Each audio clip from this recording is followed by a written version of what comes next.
Alright, so a few weeks ago I posted a video talking about Beyblade X. So to summarize that video, I listed the pros and cons of it.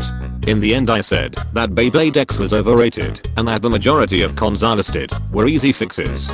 So fast forward to the present day, where I have caught up with Beyblade X Season 2. And to my shock, there was a huge spike in the quality of Beyblade X. In terms of battles, writing, and how serious Beyblade has become. So as you can tell by the title of this video, I will be going over how Beyblade X has redeemed itself. So enough talking, let's start the video.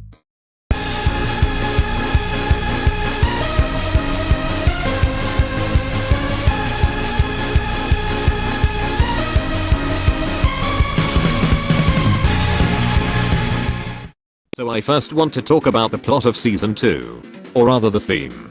Leaving off of the amazing battle between Kamen X and Chrome, a new era of Beyblade begins. This is constantly stated by Byrne. With this new era of Beyblade comes new and powerful bays, such as Leon Crest, Phoenix Rudder, Samurai Saber, and the most famous one, Impact Drake. Yeah, don't go anywhere, cause we are gonna revisit you soon. With the new era beginning, it's now up to Team Persona to try and not fall behind as this new era begins.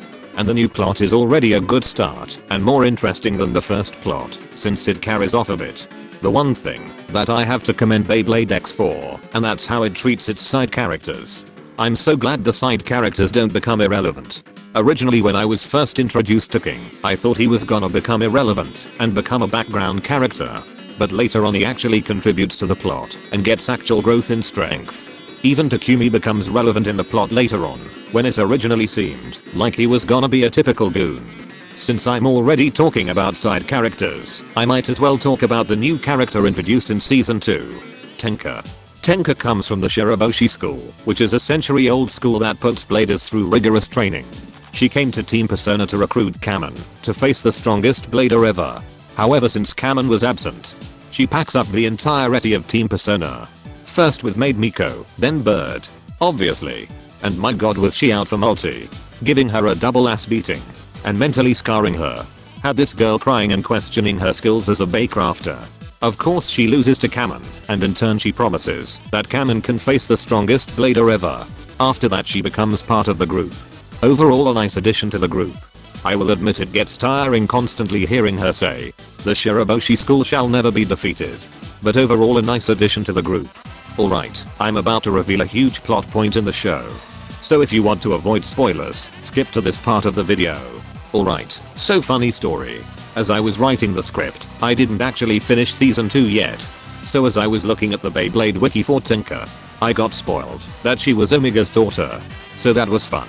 Anyways, on to the next part of Beyblade X. So remember how a few seconds ago I said Multi got her ass beat so bad that she questioned her skills as a Baycrafter? Well, that's actually her character arc this season. And there's something about this character arc that feels different than usual. Like it feels more emotional than anything we've seen in Beyblade. Like check out this scene.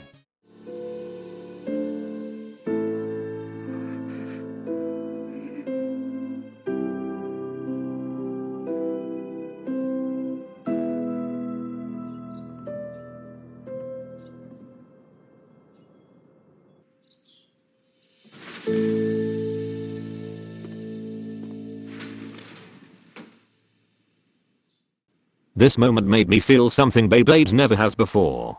And that's a good thing. Furthermore, it makes Multi more relatable of a character. Her questioning her abilities as a Baycrafter, which is something I can relate to. Lacking confidence in your abilities in something after watching other people perform in the same field. But, onto our next Team Persona member. Kamen. After Kamen and Chrome's battle, Kamen has lost his motivation for battling bladers. Since the whole reason he became Kamen X was to face Chrome. Because of this, Kamen doesn't keep that same winning streak as last season, since he doesn't really participate in many battles. In fact, the writers found ways to sideline Kamen and find someone else to take his spotlight. We also finally get a backstory for Kamen. This is exactly what we needed. This is what I wanted from Kamen since season 1. Though you know what hasn't changed since season 1. Bird getting his ass beat. However, Bird losing this season is fine. Mainly because you expect him to lose the battles he faces. Not because it's Bird, but because his opponents are that strong.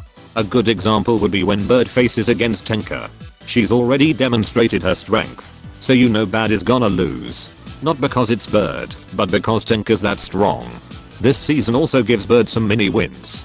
Like the first time he battles Maid Miko's new Bay, he wins. Or the 3-way battle, where Bird burst an opponent. I'm glad the show gives him these tiny wins, as it showcases how much he's grown as a blader. But enough about the characters.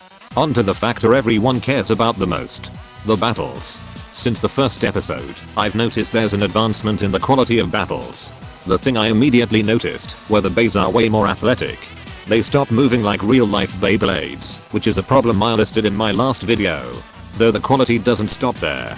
Not only do the bays move better, but the designs and gimmicks of the bays have improved.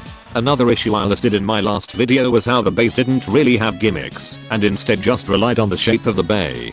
Samurai Saber was the first bay I noticed that actually had a gimmick. That gimmick being the 2 protrusions that can retract. Then another bay with a gimmick is Silver Wolf.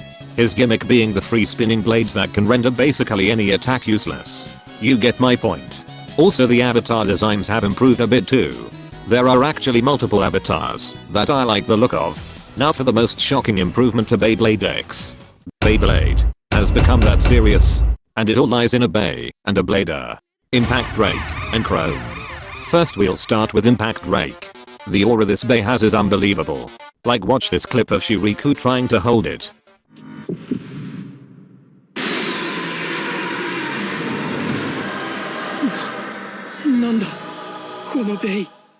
This thing gives off El Drago vibes.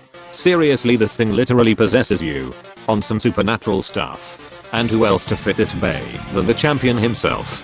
Unlike little bitch boy Shiriku here, Chrome could actually handle the aura that comes from Impact Drake. And Chrome is definitely gonna be on my next Menaces of Beyblade video. But that is how Beyblade X redeemed itself. I'm not gonna dive into the cons, cause I wanted this video to strictly talk about how Beyblade X improved. And the cons are small anyways, so they don't really affect the anime so much. But if you want to add on to what I said, or you have a different opinion, let me know in the comments. But that is all I have for today. See you in the next video, and have a great day.